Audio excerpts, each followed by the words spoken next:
Golden Graces. It is Funky Freedom Fiesta Fun Friday. Yes, we are. Appreciate the opportunity to share. As I said, it is Friday, 26th of September. We're rounding it out, the month. Thank you so much for being here. We appreciate you. Welcome. Bienvenidos. Karibu. Aloha. All those welcomes. Want you to know that you're appreciated. Well, this is another Kisses menu. Keeping it super simple, educational, and a little silly. Keep us moving. Thank you. Vermiculture and Vermicompost. I'm RevDocD, hailing from Southern California, and we're here to share just a little something about vermiculture and vermicompost. I just so happen to be the founder, Mother Earth, Reverence Farms and Ministry, and we're going to be talking about worms, red worms, earthworm species that have been adapted to process decaying organic material. Now, they've got many names, or many ways that they're represented. I'll say it that way. Manure worms, brandling worms, panfish, trout, tiger, red wigglers. These are all references to redworms. The Latin name is Acinia fetida. The genus is Acinia, the species fetida. Ah, it's good to know the Latin. Yes.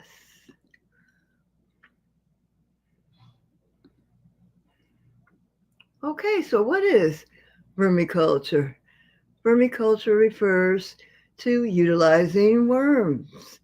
Here specifically, we're talking about redworms. They are specifically designed to break down organic matter, turning it into rich, nutrient-filled compost called vermicompost. Vermicompost refers to a form of composting that utilizes natural abilities of redworms. And what's their genus species? Acinia fetida. And they decompose this organic waste into a valuable soil amendment.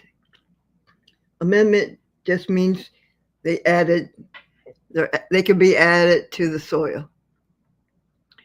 Red wigglers, I think, is the most commonly used term. They're the most common ones used in vermiculture. They have a high appetite and they breed rapidly.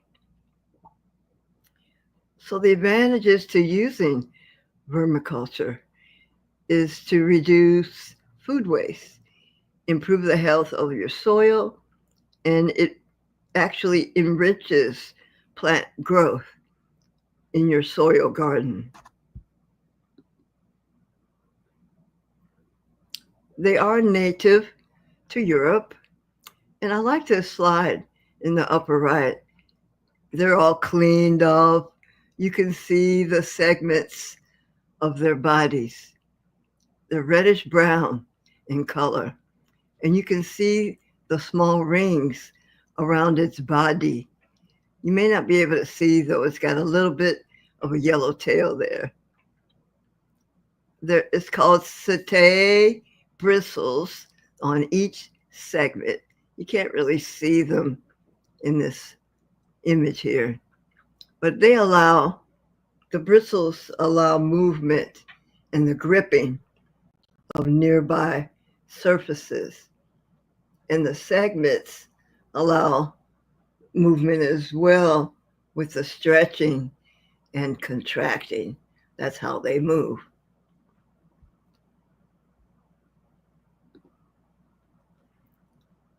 Okay, I love this photo here.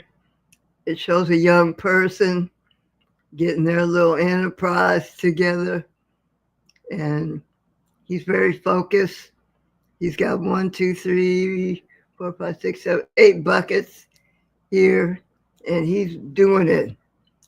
And it looks like he's about ready to get these all ready for sale. Well, the process is the worms consume organic materials, food scraps, even yard waste. And then they create what's called castings, which is their excrement. And that is what is so valuable to the soil. Worm castings is what they're called. And people pay money for it. That's why it can be, if you choose, a little enterprise. Especially if you're with a group of gardeners, you have a community garden, farmers markets, these types of things. Application. Vermiculture is a perfect enterprise, as I've just said. You can practice at home. You can set up your little process. And then for small farms and even large commercial settings, they're applicable. They're needed. They're desired. And people will pay for these worm castings because they're so nutrient rich. Now, bedding. Worms need bedding. So you can get them started. They're actually starter bags and practices. You can look it up as to what you can actually use. But shredded newspaper, cardboard is great, which aids in a thriving environment. Yes. Maintenance. There's certain conditions that optimize this enterprise, which includes proper moisture, pH levels, and temperature.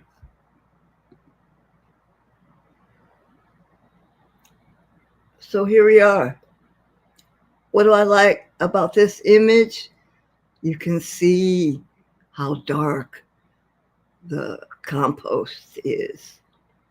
This is how you can tell the richness of a soil by its color. So I was born in the Midwest. This this blackness, dark brown blackness, humus, if you will, not hummus, humus. It is indicative of the richness of a soil. So when you see soils that are very light in color, and I've even seen white soils, they're not very healthy. There's nothing in there. And I'll just mention a little bit about soil analysis because our current labs today don't always check for bioavailability. So you can have a proper balance of, let's just say, calcium, phosphorus, magnesium, the various elements of a soil. But if there's nothing living, bioavailability refers to living. There's a whole soil food web. And you can have all your elements, but if there's nothing in there, the soil is dead. Hello. So, yeah, so harvesting, it can be kind of fun doing this. That's why I love having this in our one of our eco production systems. Vermicompost can be harvested and utilized to enrich the soil food web. That's what I was just referring to, improving overall plant health. And what about feed? Can we raise them as feed? Sure. How about for chickens? That's a great quality protein, having worms to feed the chickens. Whoa, what about aquaponics? Again, does anybody go fishing without worms or fake worms? Yeah, great source of protein. So worms consume, this is the third time I'm mentioning this, organic materials, food scraps, shredded paper, yard waste. Now, what you don't want to put in there, citrus, anything that's animal waste, fat, grease. You don't want that in there. Let's see, what else did I say? Onions. You don't want to put a lot of that in there. Mm-hmm. And it is sustainable. That's what we're about. Sustainable, small scale. This is very efficient, effective, and an excellent method to create compost on your own. You don't have to go out and buy it. Create it yourself.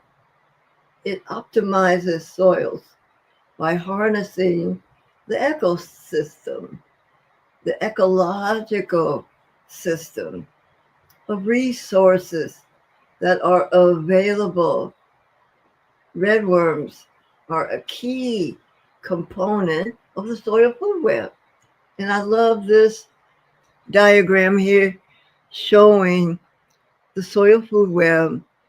I know it's probably too small for you to read, but I wanted you to get an idea that there are trophic levels, there are feeding levels in the soil. It's like the internet, but it's in the soil. And they all contribute to healthy soil. You got the various beetles, nematodes, worms, other kinds of worms. Of course, you got the earthworms, centipedes. There's so many insects. The mycorrhizal fungi are involved with this as well. You got to have your fungi in there because they help with the root system of plants and trees. And they have this whole interlocking, the soil food web that assists with nutrition and water, water resources. So when it's in place, everybody's happy. Everybody gets fed. The nutritional needs are met. Actually, having a healthy soil food web helps keep everybody hydrated. And we're here, Southern California. We have a tendency to be in drought. So we want to make sure we have healthy soil because it will minimize the need for water because the soil food web is taking care of it down below. So this is a beautiful ecosystem, micro ecosystem, if you will, of an internet down below. And so many of us who are into sustainable agriculture advocate for either no-till or low-till. That means you don't go in with big machine equipment and rip up the soil because that tears apart the soil food web. And then they have to go back and reconstitute themselves. So this process, this ecosystem that's created, that we can create with vermiculture, vermicompost, reduces consumer waste. And how about the landfill? When's the last time you've been to a landfill? That's an educational program in and of itself. So we want to reduce synthetic fertilizers. And we know that Mama Earth, Mama Tierra, the land, the soil, she basically absorbs all these fertilizers. And they end up in our water table. And honestly, we don't really have the water sanitation systems here in the 21st century to remove a lot of these synthetic fertilizers. So what happened? They end up in our food. They end up in our water. And that's what we drink. Okay? So this is what we are promoting as a self-sufficient, self-reliant way of taking care of yourself, learning how to feed yourself from an intergenerational focus. That means accessibility to even children. You can teach children how to participate in these enterprises that we've been sharing all week. It's so important. Obviously, if you have a soil garden, you want it to be healthy, yes. And so vermiculture, it's just a no-brainer. You're already eating, chopping up your vegetables, pardon, in the kitchen. And so it's one way to ensure that we're managing ourselves. Utilize natural resource. Yes. So sustainable agriculture, in other words, it practices these various methods like crop rotation, incorporating organic matter in contrast to synthetics, chemicals, utilizing eco-friendly methods and practices that aid in nourishing the soil food web. That way we can flourish together, amen, as a commonwealth. And we can utilize this vermicompost ourselves as fertilizer applications. Yes, we can.